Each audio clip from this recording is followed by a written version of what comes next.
Assalamualaikum warahmatullahi wabarakatuh. Perkenalkan, nama saya Satrio Lispalia, NIM 2021210543, kelas SI 402, dan teman saya Saya Fitri Laila, NIM 2021210519.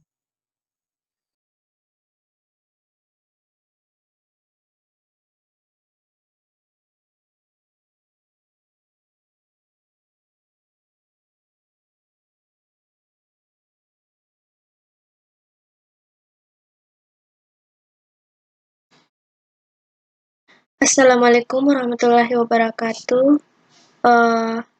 Kami dari kelompok 8 akan menjelaskan tentang Object Oriented Programming atau OOP pada PHP. Yang dimana terdiri dari yang pertama ada OOP, class, object, property, method, konstruktor, inheritance, object, visibility, dan namespace. Baik, pertama-tama saya atas nama Satria Lispalia akan menjelaskan mengenai yang pertama OOP. Object Oriented Programming atau OOP merupakan paradigma pemrograman yang berorientasikan kepada objek. Semua data dan fungsi pada paradigma ini dibungkus dalam kelas-kelas atau objek-objek. Bandingkan dengan logika pemrograman terstruktur. Setiap objek dapat menerima pesan, memproses data, dan mengirim pesan ke objek lainnya.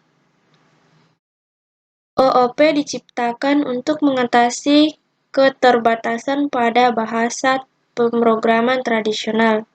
Konsep dari OOP sendiri adalah semua pemecahan masalah dibagi ke dalam objek.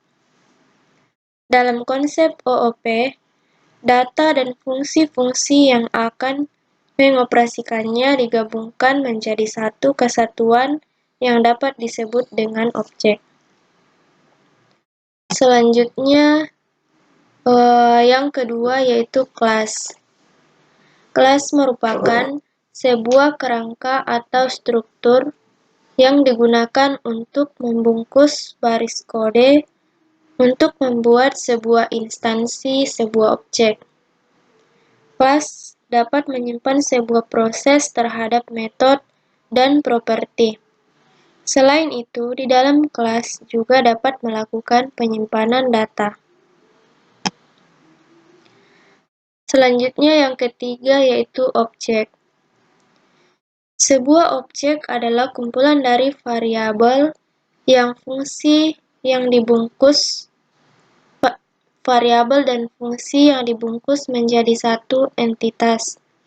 Entitas tersebut dapat berupa variabel biasa. Sebuah objek diciptakan melalui sebuah kelas, atau dengan istilah instansi of class. Objek memiliki dua elemen utama. Yang pertama ada attributes atau properties, yaitu nilai-nilai yang tersimpan dalam objek tersebut dan secara langsung maupun tidak langsung menentukan karakteristik dari objek. Yang kedua ada metode, yaitu suatu aksi yang akan dijalankan atau dikerjakan oleh objek. Selanjutnya yang keempat ada properti. Properti dalam pemrograman PHP adalah variabel yang ada di dalam kelas, digunakan untuk mempresentasikan sebuah data maupun suatu keadaan. Perbedaan properti dan variabel terletak pada penempatannya. Ketika variabel tersebut di dalam kelas langsung merupakan sebuah properti. Penulisan properti biasanya menggunakan prefiks var, kemudian diikuti nama properti. Bahkan bisa langsung diberikan nilai data. Selain menggunakan var, dapat menggunakan visibility yang meliputi public, privat, dan protected. Contohnya seperti di bawah berikut, yaitu PHP, kelas motor, kurung kurawal, var $owner, var $merk, public $dollar warna. Selanjutnya yaitu metode. Metode ini sering disebut fungsi. Faktanya, metode berasakan dengan keyword function. Jadi, metode merupakan sebuah fungsi yang digunakan untuk melakukan sebuah perilaku atau sebuah tindakan. Metode sendiri dengan awalan nama visibility atau public, privat, dan protected.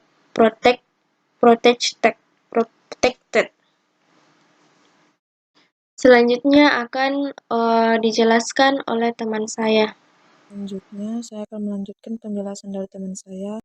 Konstruktor adalah metode khusus yang dijalankan secara otomatis pada saat sebuah objek dibuat, yakni saat proses instansiasi. Konstruktor biasa dipakai untuk membuat proses awal dalam persiapan objek, seperti memberi nilai kepada properti, memanggil metode internal, serta beberapa proses lain yang dirasa perlu. Dalam bahasa Java, konstruktor dibuat dengan cara menulis sebuah metode yang namanya sama dengan nama kelas.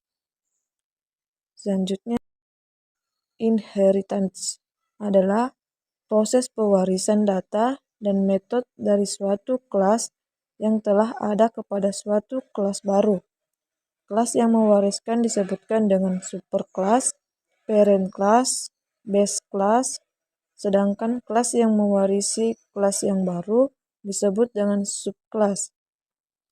Child class, derived class, akan tetapi subclass tidak dapat mewarisi anggota private dari superclassnya.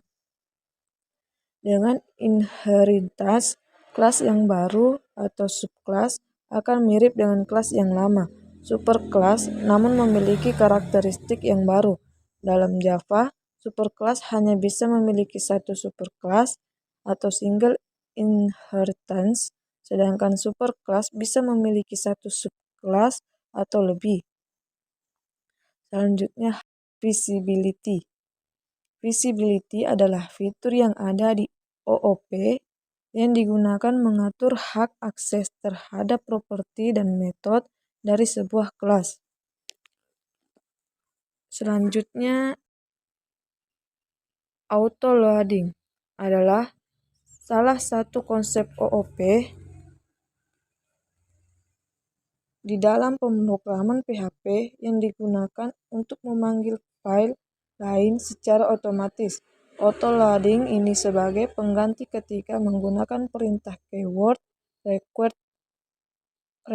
once, maupun menggunakan include. Namespace.